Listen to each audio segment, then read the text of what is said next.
దినవృత్తాంతముల 2వ గ్రంథం 16వ అధ్యాయం 19వ వచనాన్ని చదవాలి.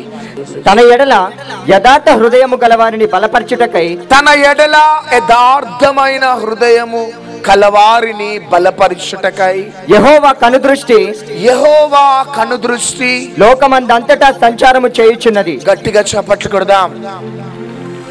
తన ఎడల యథార్థమైన హృదయము గలవారిని బలపరచుటకట యెహోవా యొక్క కనుదృష్టి లోకమందంతా కూడా సంచరిస్తున్నదట. దినవృత్తాంతముల 1వ గ్రంథం 29వ అధ్యాయం 17వ వచనాన్ని చదవాలి. నా దేవా, నీవు హృదయ పరిశోధన చేయుచు యథార్థవంతుల యందు ఇష్టపడుచున్నావని నేను ఎరుగుదును. గట్టిగా చప్పట్లు కొడదాం. చూడండి, యథార్థవంతులను బలపరచుటకట యెహోవా యొక్క కనుదృష్టి లోకమందంతా కూడా సంచరిస్తున్నదట. అంతేకాక దేవుడు ఎవరిని ఇష్టపడుతూ ఉంటాడంటే యథార్థవంతులను ఇష్టపడుతూ ఉంటాడు. నా ప్రియ సహోదరుడా, నా ప్రియ సహోదరి, సంవత్సరాలు గడిచిపోతున్నాయి, నెలలు గడిచిపోతూ ఉన్నాయి. కుటుంబ పరంగా, ఉద్యోగ పరంగా, వ్యక్తిగతంగా నీ జీవితంలో అనేక ప్రయత్నాలు ప్రయత్నిస్తూ నీ ప్రయాణంలో నువ్వు ముందుకు సాగిపోతూ ఉన్నావు. కానీ సంవత్సరాలు గడిచిపోతున్నా నీ కుటుంబంలో సమాధానం లేదు, నెమ్మది లేదు. ఏదో తెలియని శాపాన్ని అనుభవిస్తూ ఉన్నావు. కారణం ఏంటిదంటే యెహోవా కనుదృష్టి యథార్థవంతులని వెంబడిస్తున్నదని నువ్వు తెలుసుకోవాలి. రెండవదిగా, దేవుడు ఇష్టపడే ప్రజలు ఎవరు అంటే యథార్థవంతులు మాత్రమే. charismatic person attracts crowd. A person moving with integrity holds the crowd. చూడండి, మనకి ఆయా తలాంతులు ఉండొచ్చు, మంచి జ్ఞానవంతులము కావచ్చు. ఆయా తలాంతుల ద్వారా, మన జ్ఞానము ద్వారా ప్రజలని మనం అట్రాక్ట్ చేసుకుంటామేమో, కానీ యథార్థవంతుడు ప్రజలని గట్టిగా పట్టుకుంటాడు. చప్పట్లు కొడదాం. Many leaders, many churches work on their image. వారి జ్ఞానము ద్వారా, వారి హోదాను బట్టి అనేక దైవ సేవకులు, లీడర్స్, మందిరాలు ముందుకు సాగిపోతూ ఉంటాయి. కానీ ప్రియ దేవుని బిడ్డలారా, దేవుడు ఎవరిని వెతుకుతూ ఉన్నాడంటే ఒక వ్యక్తి యథార్థమైన హృదయం కలిగిన వారి విషయంలో దేవుడు పని చేస్తూ ఉంటాడు. చప్పట్లు కొట్టండి. ఈరోజు నా ప్రియ సహోదరుడా, నా ప్రియ సహోదరి, నీవు నీ కుటుంబం ఎందుకు దీవించబడలేకపోతున్నారు? ఎందుకు నీ పరిచర్య ఇంకా దీవెనకరంగా, ఆశీర్వాదకరంగా లేదు? కారణం ఏంటిదంటే నువ్వు అన్నిటికీ ప్రాధాన్యత ఇస్తూ ఉన్నావు, కానీ నువ్వు యథార్థంగా నువ్వు ముందుకు సాగలేకపోతూ ఉన్నావు. నువ్వు యథార్థంగా లేవు కాబట్టి దేవుడు నిన్ను బలపరచలేకపోతూ ఉన్నాడు. దేవుడు నిన్ను, నీ కుటుంబాన్ని ఇష్టపడలేకపోతూ ఉన్నాడు. నీ తలాంతుల ద్వారా, నీ జ్ఞానము ద్వారా నీవు ప్రజలని నీవు ఆకర్షించుకుంటున్నావేమో, కానీ యథార్థమైన హృదయం కలిగిన వ్యక్తి ఒక వ్యక్తిని గట్టిగా పట్టుకుంటాడు. దేవుడు ఎప్పుడు పని చేస్తాడంటే ఒక వ్యక్తిలో యథార్థమైన హృదయం ఉన్నప్పుడే. గట్టిగా చప్పట్లు కొడదాం. ఎందుకంటే the concept of the people will change one day. Sudden గా ప్రజల యొక్క మనస్తత్వం మారిపోతుంది. ఈ రోజు ప్రజలకున్న మనస్తత్వం రేపు ఉండదు. ఈ రోజు pastor Praveen is a great man of God అంటారు, రేపటి దినమున ఆ ప్రజలే క్రిటిసైజ్ చేస్తారు. కాబట్టి మన ఇమేజ్ ద్వారా, మన తలాంతుల ద్వారా, మన డబ్బు ద్వారా, మన హోదా ద్వారా ప్రజలని మన దగ్గరికి తీసుకొని రాలేమో, కానీ యథార్థమైన హృదయం కలిగి, నువ్వు పేదవాడివి కావచ్చు, చదవలేని వాడివి కావచ్చు, జ్ఞానహీనుడవు కావచ్చు, నువ్వు యథార్థముగా ముందుకు సాగితే దేవుని యొక్క అత్యధికమైన దీవెనలు నువ్వు పొందుకుంటావు. చూడండి, ఒక సహోదరుడు ఒక పార్క్ లోకి వెళ్ళి కూర్చున్నాడట. కూర్చొని భయంకరంగా బాధతోనున్నాడు. తన 3 పిల్లలు ఆ పార్కులో ఉన్న చెట్లనన్నింటినీ కూడా పాడు చేస్తూ ఉన్నారు. పువ్వులనంతా కూడా తెంపుతూ ఉన్నారు. డస్ట్బిన్లు తీసుకొని వెళ్ళి డస్ట్బిన్ లో పడేస్తా ఉన్నారు. అప్పుడు పార్కులో ఉన్న వాళ్ళంతా వచ్చి ఆ తండ్రి దగ్గరికి వచ్చి, నువ్వు నిజంగా తండ్రివేనా? పిల్లలను పెంచే తరికా నీకు తెలియదా? చెట్లన్నీ కూడా పాడు చేస్తున్నారు, డస్ట్బిన్లన్నీ కూడా పడేస్తూ ఉన్నారు, పువ్వులన్నింటినీ కూడా తెంపుతూ ఉన్నారు. ఒక తండ్రిగా నీ బిడ్డలను ఇట్లే పెంచుతావా అని అందరు వచ్చి ఆ తండ్రిని తిరుగుతా ఉంటే ఆ వ్యక్తి అన్నాడు, అయ్యలారా, నా భార్య ఇప్పుడే చనిపోయింది, ఆ అపార్ట్మెంట్స్ లో ఉన్నది, నా భార్య చనిపోయిందయ్యా అన్నాడట. అనగానే ఆ మనుషులు ఏమంటున్నారంటే, బ్రదర్, కాఫిన్ బాక్స్ కి మేమైనా ఆర్డర్ ఇవ్వమంటారా? ఐస్ కి ఏమైనా మేము ఆర్డర్ ఇవ్వమంటారా అని అనటం ప్రారంభించినారు. చూడండి, 5 నిమిషాల ముందు ఆ వ్యక్తిని తిట్టినారు, భయంకరమైన మాటలు అన్నారు. కానీ 5 నిమిషాల తర్వాత వారి యొక్క మనస్తత్వాన్ని మార్చుకున్నారు. కాబట్టి ప్రియ దేవుని బిడ్డలారా, నీ డబ్బు ద్వారా, నీ హోదా ద్వారా, నీ పలుకుబడి ద్వారా ఈ భూమి మీద నువ్వు ఏం చేయలేవు. కానీ నువ్వు గొప్పవాడివి కావాలన్నా, దేవుని యొక్క అత్యధికమైన మహిమ నీపై, నీ కుటుంబంపై ఉండాలన్నా, నీవు యథార్థంగా ముందుకు సాగాలి. గట్టిగా చప్పట్లు కొట్టండి. Hallelujah. Integrity means straight forwardness. Greek meaning ఏంటిదంటే ఇంటిగ్రిటీ, యథార్థత. స్ట్రైట్ ఫార్వర్డ్నెస్ అంటే ఉన్నది చెప్పటమే యథార్థత. ఉన్నది ఉన్నట్లు చెప్పటమే యథార్థత. కాబట్టి ఈ రోజు దాకా దేవుని యొక్క దీవెనలు నువ్వు పొందుకోలేని స్థితిలో ఈ టీవీ ప్రోగ్రామ్ చూస్తున్నా, ఈ ప్రాంగణంలోకి వచ్చి కూర్చున్నా, దూర పార్కింగ్ ప్లేస్ లో నుంచి, రోడ్ల మీద నుంచి ఒకవేళ ఈ మాటలు వింటున్నావేమో సహోదరుడా, సహోదరి, సంవత్సరాల తరబడి బ్లాక్ అయిపోయిన బ్లెస్సింగ్స్ అన్ని ఈ రాత్రి దేవుడు నీకు అనుగ్రహించబోతున్నాడు. చప్పట్లు కొట్టండి. సంవత్సరాల తరబడి నీ ఇమేజ్ మీద ముందుకు సాగినావేమో, ప్రజలు నిన్ను వెంబడిస్తుంటే ఐఎమ్ గ్రేట్ అని ముందుకు సాగినావేమో, చరాస్తుల ద్వారా, స్థిరాస్తుల ద్వారా, డబ్బు ద్వారా, హోదా ద్వారా, పలుకుబడి ద్వారా నువ్వు ముందుకు సాగినావేమో, ప్రజలను వెంబడిస్తున్నారేమో, అది కొద్ది కాలము మాత్రమే. నీవు గాని గద్ద దిగితే ఒక్క వ్యక్తి రాడు నీ దగ్గరికి. నీ అధికారం నుంచి నువ్వు దిగితే ఒక్క వ్యక్తి కూడా నీ దగ్గరికి రాడు. Don't work with your image,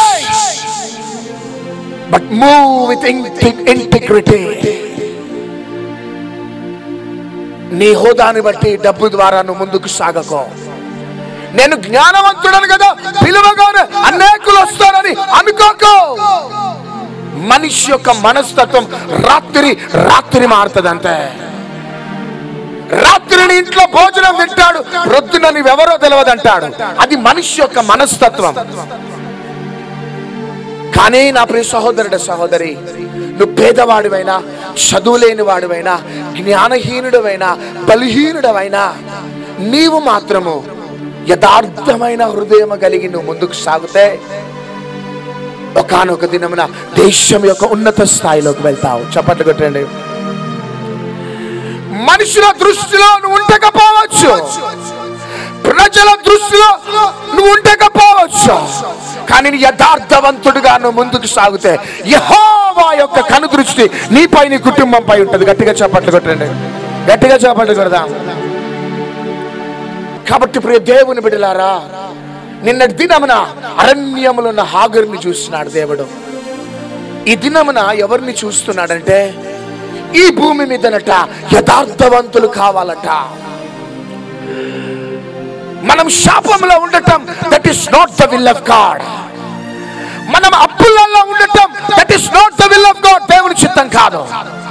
పేదరికంలో ఉండటం, దారిద్రతలో ఉండటం, దీర్ఘకాల వ్యాధులతో ఉండటం, అది దేవుని యొక్క చిత్తం కాదు. నువ్వు గొప్పవాడివి కావాలా? చప్పట్లు కొట్టండి. ప్రతి కోణాలలో you must be always in the driver seat. గొప్పవాడివి కావాలా? హల్లెలూయా, హల్లెలూయా. గొప్పవాడివి కావాలా? అందుకనే ప్రతి వ్యక్తిని దేవుడు దీవించాలనుకుంటాడు, ప్రతి వ్యక్తిని ఆశీర్వదించాలనుకుంటాడు. దేవునికి పక్షపాతం లేదు, ప్రతి వారిని దీవిస్తాడు దేవుడు. కానీ ఎందుకు కొంతమంది దీవించబడుతున్నారు, కొంతమంది still they are under the mantle of curse. సాతాను యొక్క శాపం అనే దుప్పటి క్రింద ఎందుకు ప్రజలు ఉంటున్నారంటే, ప్రజలలో దేవుడు ఏమి చూడలేకపోతున్నాడంటే ఇంటిగ్రిటీ, యథార్థత. హల్లెలూయా. కాబట్టి integrity will tested every day. Amen. ప్రతిరోజు మన యొక్క యథార్థత పరీక్షింపబడతా ఉంటుంది. చప్పట్లు కొడదామా? హల్లెలూయా. ఎంతమందితో దేవుడు మాట్లాడుతున్నాడు? నేను నమ్ముతున్న బిడ్డ, really I want to tell you one thing. Word of God will not change a single person. Word of God will not change a single person, but word from God will change a person. గట్టిగా చప్పట్లు కొడదాం. దేవుని వాక్యము ఒక వ్యక్తిని మార్చలేదు. దేవుని వాక్యము ఇది సమాచారం. Word of God is information. కానీ వర్డ్ ఫ్రమ్ గాడ్ ఒక వ్యక్తిని మారుస్తుంది. గట్టిగా చప్పట్లు కొడదాం. మీకు దేవుని వాక్యము కావాలా? దేవుని వాక్కు కావాలా? ఎంతమందికి దేవుని వాక్యం కావాలన్న వారు చేయి పైకి ఎత్తండి. చాలా పప్పులో కాలు పెట్టేసాను. దేవుని వాక్కు కావాలన్న వారు చేయి పైకి ఎత్తండి. అందరు ఎత్తుదాం బిడ్డ. హల్లెలూయా. దేవుని వాక్యం మార్చలేదు నాన్న మనల్ని. This is a information. Abraham గురించి, మోషే గురించి, యెహోషువ గురించి ఇన్ఫర్మేషన్ ఉంటుంది. కానీ వర్డ్ ఫ్రమ్ గాడ్, దేవుని వాక్కు ఒక వ్యక్తిని మార్చేస్తుంది. గట్టిగా చప్పట్లు కొడదాం. నేను నమ్ముతున్నాను ఈ రాత్రి కాల సమయంలో దేవుని వాక్యం విడుదల కావటం లేదు, కానీ దేవుని వాక్కు ఒక వ్యక్తిని ఈ రాత్రిని మార్చబోతున్నది. హల్లెలూయా. ప్రతిరోజు దేవుడు ఆ యొక్క యథార్థతను పరీక్షిస్తూ ఉంటాడు. ఒక సహోదరి ప్రార్థన చేస్తూ ఉంటది, ప్రభువా నా బిడ్డలకి 8,000 ఫీజు కట్టాలి ప్రభువా, దయచేసి నువ్వు సహాయం చేసే దేవుడు కదా. యెహోవా జైరే, యు ఆర్ మై ప్రొవైడర్. నా బిడ్డల ఫీజు 8,000 కట్టాలి ప్రభువా అని ఏడుస్తూ ప్రార్థన చేసి కూరగాయలు కొనుక్కోవటానికి బజార్కి వెళ్తావు. హల్లెలూయా. వెళ్ళగానే ఆ మార్కెట్లో నీకు ఒక పర్సు దొరుకుతుంది. ఆ పర్సులో ఎంత ఉంటదంటే 10,000 ఉంటుంది. ఎంత చెప్పండి? నోర్లు తెరవాలమ్మా. 10,000 ఉంటుంది. అప్పుడు మీకు ఆలోచన వస్తుంది, అయ్యో నా బిడ్డల ఫీజు గురించి 8,000 గురించి నేను ప్రార్థన చేసినానే, దేవుడు ఖర్చులతో పాటు 10,000 ఇచ్చినాడు. 10,000 ఇచ్చినాడు. చూడండి, పరిస్థితి ద్వారా దేవుడు నాకు సహాయం చేసినాడని నీకు స్తోత్రము, నాకు ఆత్రం అనకండి. హల్లెలూయా. కానీ ఆ పర్స్ ఏం చేయాలంటే పోలీస్ డిపార్ట్మెంట్ కి హ్యాండ్ ఓవర్ చేయాలి. గట్టిగా చప్పట్లు కొట్టండి. పోలీస్ డిపార్ట్మెంట్ లో ఉన్న ఎస్ఐ కావచ్చు, సిఐ కావచ్చు, పాన్ కార్డ్స్ కానీ ఏటీఎం కార్డ్స్ తీసి నమ్మకంగా అందించవలసిన వారికి ఆ పర్స్ అందిస్తారు. గట్టిగా చప్పట్లు కొడదాం. ఈ విధంగా ప్రియ దేవుని బిడ్డలారా, ప్రతిరోజు మన యొక్క యథార్థత పరీక్షింపబడుతూ ఉంటది. ఉద్యోగంలో ఉంటావు, కొన్నిసార్లు petrol bills fake bills produce చేస్తావు, gas bills fake bills produce చేస్తావు, ఇంటర్వ్యూకి వెళ్ళేటప్పుడు ఫేక్ ఎక్స్పీరియన్స్ సర్టిఫికేట్ ప్రొడ్యూస్ చేస్తావు. ఈ విధంగా దొంగ లెక్కలు రాస్తూ భయంకరంగా డబ్బు సంపాదనకి గురైపోతూ ఉంటావు. నీ మేనేజర్ నిన్ను చూడకపోవచ్చు, నీ ఇన్ఛార్జ్ నిన్ను చూడకపోవచ్చు, నీ అధికారి నిన్ను చూడకపోవచ్చు, కానీ యెహోవా కనుదృష్టి నిన్ను ప్రతినిత్యం చూస్తూ ఉంటది. Be careful. చప్పట్లు కొట్టండి. యవ్వన బిడ్డలారా, నీ ఎగ్జామినేషన్ హాల్లో కూర్చొని ఒకవేళ ఎవ్వరు చూడటం లేదని నువ్వు కాపీ కొట్టినావేమో, ఒక్క బిట్ కాపీ కొట్టినా పరలోకం నుంచి దేవుడు నిన్ను గమనిస్తా ఉంటాడు. కానీ I want to remind you everybody, నా ప్రియ సహోదరి సహోదరుడా, మన తినటానికి భోజనం లేకపోయినా, కట్టుకోవటానికి బట్టలు లేకపోయినా, పేదవారిగా గుడిసెలో ఉన్న, సైకిల్ తొక్కుతూ ఉన్న అనుభవం ఉన్నా, మనం యథార్థంగా బ్రతకటానికి సిద్ధపడదాం. చప్పట్లు కొట్టండి. ఒకసారి సొదొమ రాజు అబ్రహాము దగ్గరికి వస్తాడు. ఆదికాండం 14వ అధ్యాయంలో సొదొమ రాజు 14వ అధ్యాయంలో అబ్రహాము దగ్గరికి వచ్చి, అబ్రహామా వెల్ డన్, ఇదిగో ఆ ప్రజలనంతా కూడా నాకు ఇచ్చేసి ఈ డబ్బంతా నువ్వు తీసేసుకో అనేసి అంటాడు. అప్పుడు అబ్రహాం ఏమంటాడో తెలుసా? రాజా, రేపటి దినమున నేను కోటీశ్వరుడు అవుతే, అబ్రహాము కోటీశ్వరుడు కావటానికి దానికి నేనే కారణం అంటావు భవిష్యత్తులో. కాబట్టి ఒక్క నూలు పోగైనా అనేది నాకొద్దు. చప్పట్లు కొట్టండి, గట్టిగా చప్పట్లు కొట్టండి. రేపటి దినమున నేను మిలియనర్ అయినా, కోటీశ్వరుడు అయితే, ఒకానొక దినమున నువ్వు వస్తావు, వచ్చి అబ్రహాం ఈరోజు స్థితిలోకి వెళ్ళటానికి దానికి నేనే కారణం అంటావు. కాబట్టి I don't want your money. దేవుడు నన్ను ఆశీర్వదించాల.